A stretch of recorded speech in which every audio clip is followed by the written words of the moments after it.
Imagine-toi au lever du soleil, quand le monde reste encore enveloppé dans un calme profond. Les premiers rayons de lumière effleurent ta vitre, et ton esprit aspire à un indice, une orientation, une déclaration capable de convertir ton aridité intérieure en un oasis luxuriant. Tu ressens cette vacuité qui invoque la proximité divine, cette friction entre l'absence et l'engagement, entre la conviction et l'appréhension, entre l'éclat de sa révélation et les ombres des situations actuelles. C'est précisément dans cette quiétude solennelle que la voix du Tout-Puissant susurre à ton être profond. Déplie les pages sacrées, et je te dévoilerai des joyaux dissimulés que l'univers ignore. Tous les matins, avant que le chaos quotidien ne t'engloutisse, il y a un instant d'infini en suspens. Cet instant où tu peux percevoir l'appel divin via un chant poétique, non comme un reliquat antique, mais comme une déclaration dynamique, résonante, chargée d'engagement céleste. En effet, la révélation divine n'est pas un écho d'époque révolue. Elle constitue le fondement vital de l'existence actuelle. Elle représente l'illumination qui met en évidence les possibilités invisibles, y compris dans les aspects les plus concrets de ton quotidien. Comme il est noté, « Bienheureux celui qui contemple les enseignements du Seigneur sans relâche. Il ressemble à un arbre ancré au bord d'un ruisseau, qui produit ses récoltes au moment opportun et dont les branches restent toujours verdoyantes. Tout ce qu'il entreprend fleurit avec succès. » Psaume 1, 2, 3. Ces lignes, bien plus qu'une élégie mystique, incarnent des principes éternels. Le Créateur ne profère jamais de paroles inutiles quand il affirme que tout effort porte fruit. Cela englobe des sphères que certains estiment hors de sa portée, comme les ressources monétaires, les entreprises, les choix ordinaires, car l'abondance divine transcende le domaine spirituel. Elle imprègne chaque facette de la vie. Cependant, ce champ poétique, que tu vas explorer et intérioriser quotidiennement, n'est pas un sortilège enchanté. Il s'agit d'un instrument mystique, un passe-partout qui déverrouille les engagements divins pour quiconque y croit fermement. Le défi n'a jamais résidé dans l'absence d'engagement, mais dans le déficit de discernement. Et c'est ce discernement que la révélation engendre chez celui qui s'y immerge avec assurance. Lorsque tu explores ce champ, tu convies le domaine céleste à opérer dans ton intellect. Car la révélation, une fois qu'elle imprègne l'âme, métamorphose la perspective, régénère la pensée, amplifie l'horizon.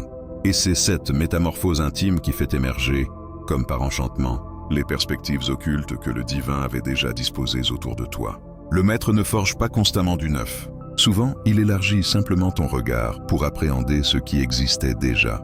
Rappelle-toi les paroles du visionnaire Ésaïe.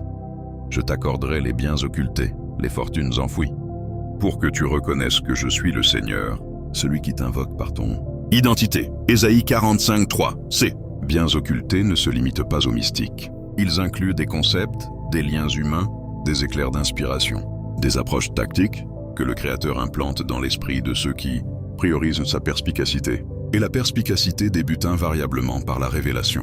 Chaque aube, en absorbant ce champ poétique, tu actives une dynamique imperceptible dans la sphère mystique. Tu affirmes ta reliance au divin. Tu sollicites son éclat pour infiltrer les zones où tu ne discernais que des barrières. Et progressivement, inéluctablement, des voies se dégagent. Là où tu percevais des remparts, surgissent des portails. Là où tu contemplais une étendue stérile jaillit une fontaine. Car la révélation divine ne repart jamais stérile. Elle réalise toujours sa mission assignée. Ce n'est pas la réitération des lignes qui convoque l'abondance, mais la conviction avec laquelle tu les intériorises. Le Créateur scrute l'essence intime, non les lèvres. Si chaque lever de soleil voit ton être se diriger vers lui avec modestie et certitude, sa révélation se muera en torche guidant tes pas et en rayon illuminant ta trajectoire. Psaume 119, 105. Et cet éclat mettra au jour les faveurs, que le monde qualifie de coïncidence, mais que le fidèle identifie comme l'intervention divine. En ce jour, le Maître t'invite à regagner la fontaine originelle. Non pour traquer l'opulence comme objectif ultime, mais pour poursuivre sa proximité comme fondement de tout. Car c'est dans sa proximité que l'approvisionnement s'écoule spontanément. C'est dans la soumission que les prodiges se concrétisent. Et c'est dans l'intériorisation journalière de sa révélation que l'âme s'harmonise avec les desseins célestes. La révélation divine représente la fortune suprême que tu puisses détenir. Elle t'affranchit de l'angoisse du dénuement. Elle guérit les cicatrices des revers. Elle te dévoile la perspective du Père sur ton parcours. Et quand tu observes à travers le prisme divin, tout se transmue. Ce que tu nommais épreuve se révèle apprentissage. Ce que tu considérais comme déperdition devient graine. Et ce que tu estimais inaccessible se matérialise. Ce chant poétique que tu absorberas quotidiennement n'est pas un simple écrit. C'est une communion, une jonction entre ton essence et ton artisan. Et cette communion engendrera des récoltes que même les airs de scepticisme ne sauront faner. Car où la révélation est valorisée, l'abondance persiste. Comme la clarté divine met en lumière ce que mes sens ignoraient. À chaque ouverture des Écritures sacrées, les cieux s'entr'ouvrent également. Mais il survient des instants où certains passages paraissent heurter ton être de façon singulière. Ils résonnent plus intensément, ils embrasent plus profondément. Et si tu éprouves cela lors de l'absorption d'un chant poétique, ce n'est pas fortuit, c'est une manifestation céleste. Car le chant n'est pas une verse banale, c'est une pulsation mystique, une oscillation du cœur divin relayée à ton intellect. Il exprime le dialecte céleste, et celui qui l'intériorise à l'aube déclenche une règle occulte, celle de la métamorphose intime précédant l'émergence extérieure. C'est pour cela que l'opulence céleste ne débute jamais par les biens matériels, mais par l'illumination. Lorsque David composait ses odes, il ne s'exprimait pas depuis l'opulence, mais fréquemment depuis les abysses, depuis l'isolement, depuis la dissonance entre l'engagement et la souffrance. Pourtant, chaque strophe porte l'empreinte de la conviction. Ce paradoxe est crucial à saisir. La véritable abondance ne réside pas dans la surabondance, mais dans la loyauté au cœur du dénuement. Le chant se mue alors en graine semée dans l'âme du fidèle. Et comme toute graine, elle requiert 3 éléments. La patience, l'intériorisation et la confiance. À l'aube, quand l'univers sommeille encore, l'absorption d'un chant est, comparable à une averse, bienfaisante sur un sol aride. Elle ravive ce qui paraissait infertile. Observe ce que proclame le psaume 37, 4. Trouve ton ravissement dans le Seigneur, et il exaucera les aspirations de ton être. Cet engagement n'est pas une maxime pieuse, mais un éclairage sur le mécanisme du domaine céleste. Le Créateur n'octroie pas parce que nous implorons, il octroie parce que nous nous synchronisons.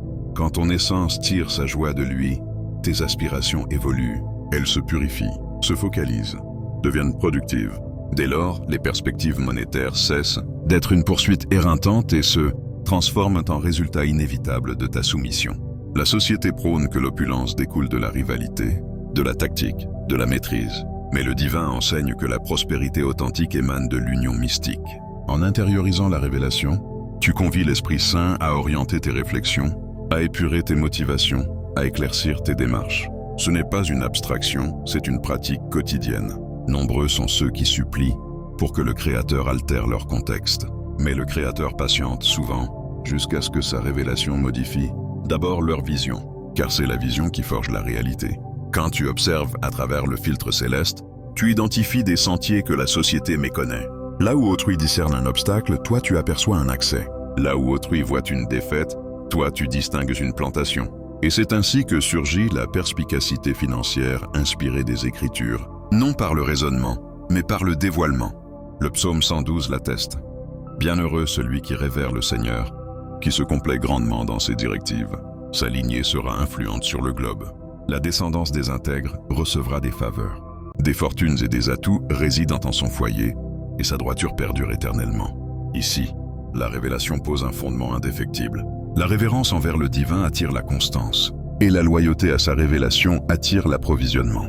L'abondance n'est pas une loterie, c'est un effet d'une âme ordonnée, d'une existence assujettie à la perspicacité céleste. C'est pourquoi absorber un chant poétique à l'aube n'est pas une coutume pieuse, mais un geste de force mystique. Tu alimentes ton être, tu harmonises ton essence, et tu apprêtes le sol pour que le Créateur amplifie ce que tu effleures.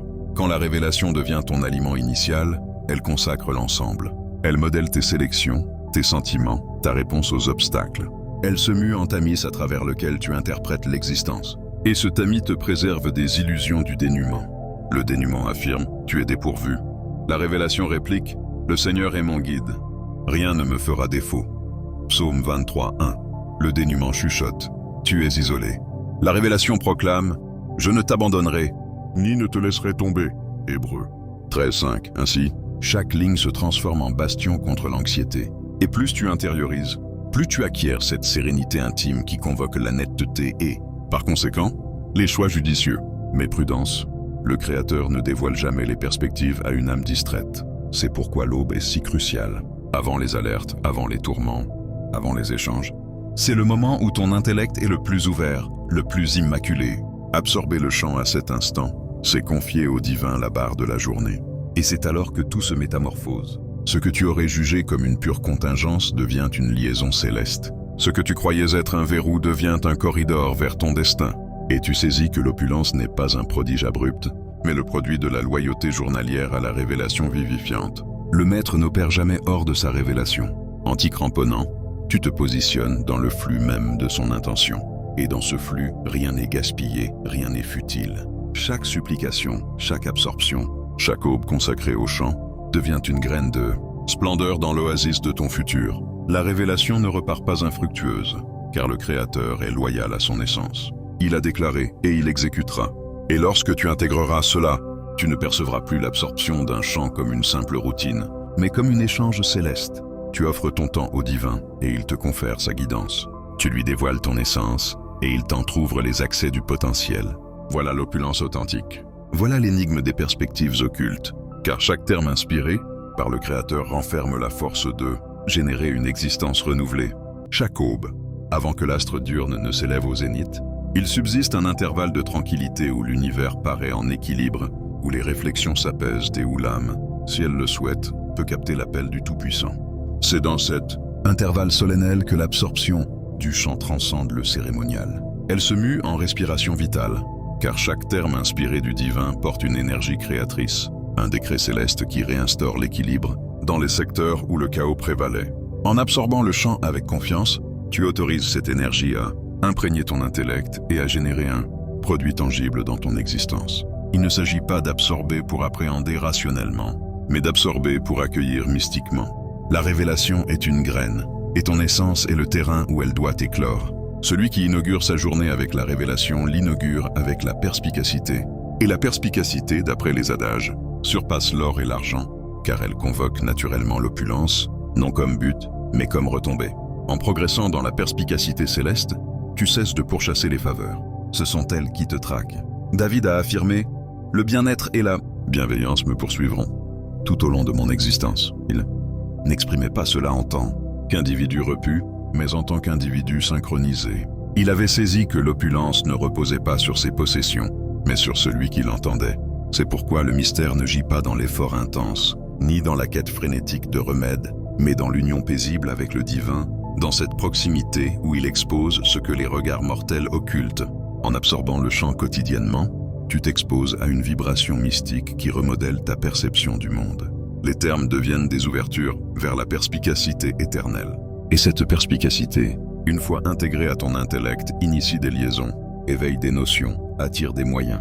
Ce n'est pas un prodige éclatant, mais un mécanisme céleste discret, persistant, impeccable. Tu émerges avec une essence apaisée. Tu abordes ta journée avec une netteté inédite. Et sans en avoir conscience, tes sélections s'affinent, tes interactions s'enrichissent, tes perspectives se clarifient. Car le Créateur opère via l'éclat de sa révélation dans ton raisonnement régénéré. Il est inscrit. Tes directives me confèrent plus de sagacité que mes adversaires. Psaume 119-98. Voilà le mystère de l'ascendance mystique que le divin accorde à ceux qui intériorisent en sa révélation. Ce n'est pas une suprématie terrestre, mais une exaltation mystique. L'individu de la révélation ne vise pas à dominer autrui, mais à triompher de l'obscurantisme. Et cette conquête intime devient sa vigueur extérieure, car celui qui avance dans l'éclat de la révélation progresse dans une sphère où rien ne s'égare, où chaque élément trouve son emplacement, même ce qui paraissait vain ou fracturé. La perspicacité transmue les décombres en bases solides. Et c'est ainsi que l'opulence scripturale se concrétise non par amoncellement, mais par régénération. Considère Abraham. Le Créateur lui enjoignit de dresser le regard et d'observer le territoire qu'il lui octroierait. Il ne détenait encore rien de palpable, mais il avait acquis une vision. Et c'est la vision qui convoque l'approvisionnement. La révélation opère identiquement en toi. En l'intériorisant à l'aube, elle élargit ton spectre mystique. Elle te permet de percevoir par-delà le tangible. Tu commences à discerner des trajectoires inenvisagées, des interconnexions improbables, car le Créateur intervient dans le mystère du dévoilement avant d'intervenir, dans le palpable de la concrétisation. Le chant se transmue donc en passe-partout vers cet univers occulte où tout s'initie. La révélation ne déçoit jamais. Ce que le Créateur engage, il l'exécute invariablement, mais il le fait via ceux qui adhèrent, qui endurent et qui privilégient sa voix par-dessus tout.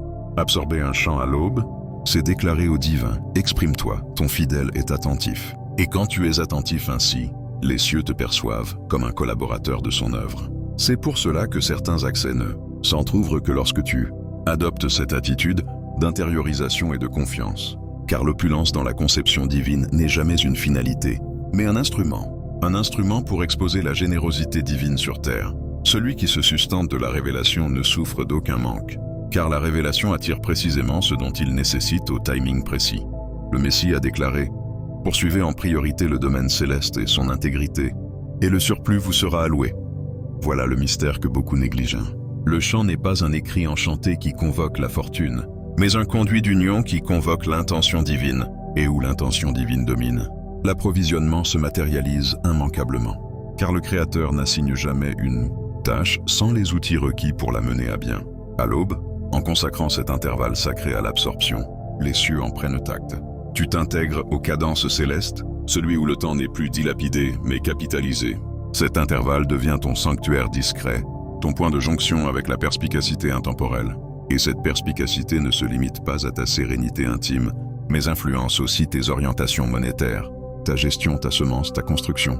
Tu n'opères plus sous l'emprise de l'angoisse, mais sous celle de la confiance. Tu ne poursuis plus par impulsion, mais par dévoilement. Et c'est cela que le Créateur favorise. Ceux qui valorisent de la révélation deviennent des conduits d'abondance. Ils ne subsistent plus en riposte à l'anxiété, mais en écho à l'affection. Et c'est dans cette disposition mentale que l'opulence s'établit de manière pérenne. Pas comme une onde émotionnelle ou une fortune aléatoire, mais comme une architecture robuste ancrée sur la soumission et la sérénité. Car la sérénité convoque la constance, et la constance convoque l'expansion. Voilà pourquoi absorber le chant quotidiennement n'est pas une simple pratique. C'est un exercice d'autorité mystique. Tu proclames que la révélation divine est ton conseil primordial, ton guide initial, ta source première. Et celui qui débute avec le divin conclut invariablement dans son triomphe. La révélation divine est la graine immortelle. Quand elle pénètre ton essence, elle remodèle chaque secteur de ton existence jusqu'à ta relation avec l'approvisionnement. Ce n'est pas toi qui traques l'abondance, c'est l'abondance qui te localise parce que tu occupes l'emplacement idoine au moment opportun avec l'essence appropriée. L'éclat divin réside en celui qui intériorise sa révélation avec assurance, et cet éclat expose ce que l'essence mortelle occulte. Clôt tes paupières un bref instant et permets à cette réalité de s'infiltrer doucement dans ton être. Tout s'initie dans la proximité divine. Ce n'est pas la vigueur terrestre, ni la tactique, ni même la ténacité qui engendre la métamorphose authentique, mais l'union profonde avec celui qui insuffle le vital et le but à chaque avancée. Si tu désires voir des perspectives occultes se révéler dans ton parcours financier, affectif ou mystique, cesse de pourchasser les faveurs. Regagne la fontaine, regagne la révélation, regagne ton attachement originel. Chaque aube transforme cet instant avec le chant en un entretien céleste. Déplie les pages même si ton essence est lasse. Absorbe même si tout n'est pas limpide. Car le simple acte de t'exposer à la révélation convoque l'éclat, et cet éclat te dirigera infailliblement. Le Créateur ne quête pas l'excellence de tes expressions, mais l'authenticité de ton essence. Et quand ton essence se dirige vers lui, les cieux s'entr'ouvrent, les entraves chutent, les réflexions se régénèrent, et les trajectoires invisibles émergent. Ne mets jamais en doute la force de ce que tu saisis. La révélation divine est dynamique. Elle est le passe-partout de ton équilibre, de ta netteté et de ton approvisionnement. Ce n'est pas une absorption supplémentaire, c'est une communion avec celui qui anticipe tes nécessités avant que tu ne les articules. Chaque ligne est un lien entre ton actuel et ton avenir, entre ta supplication et l'engagement, déjà réalisé dans l'essence du Père. En ce jour, opte pour un choix, celui de ne plus émerger dans l'angoisse mais dans la confiance, de ne plus inaugurer tes journées avec des tourments, mais avec des chants poétiques. Et tu observeras au fil des aurores la métamorphose discrète s'accomplir. Ton intellect se fortifiera, ton regard s'affinera, ton essence s'apaisera. Et dans cette quiétude, le Créateur te s'adressera. Il te désignera les sentiers occultes, les liaisons providentielles, les solutions que tu quêtes depuis des ères, car il est loyal à sa révélation, et sa révélation réalise immanquablement sa destinée. Que cette déclaration soit une invitation, non seulement à percevoir, mais à incarner. Absorbe, intériorise, adhère et contemple. Le divin de David, le divin d'Abraham, le divin vivant et véridique, accomplira pour toi ce qu'il a perpétuellement accompli pour ceux qui déposent leur assurance en lui. Il te fera fleurir, il t'exaltera, il t'accordera la sérénité. Car l'opulence véritable s'initie où la révélation est valorisée. Que la bienveillance divine illumine ta trajectoire. Que sa perspicacité oriente tes sélections. Que sa sérénité préserve ton essence. Et que chaque aube devienne une nouvelle attestation de sa loyauté dans ton parcours. Et pour approfondir cette vérité, considère comment cette pratique matinale forge non seulement ton esprit, mais aussi tes interactions quotidiennes, en t'inculquant une résilience qui transforme les défis en tremplin vers une croissance plus profonde, car la révélation ne se contente pas de guider, elle fortifie et élève, te permettant de naviguer les tempêtes financières avec une assurance inébranlable, enracinée dans la certitude que chaque pas aligné sur la parole divine mène à une multiplication des ressources, non par hasard mais par design céleste, et ainsi, en persévérant dans cette discipline, tu découvriras que les opportunités ne sont pas rares, mais omniprésentes, attendant simplement que ton regard spirituel les discerne, transformant ainsi ton existence en un témoignage vivant de la fidélité divine. Où la prospérité n'est plus un rêve éloigné, mais une réalité tangible, cultivée jour après jour dans le jardin de la foi et de la méditation.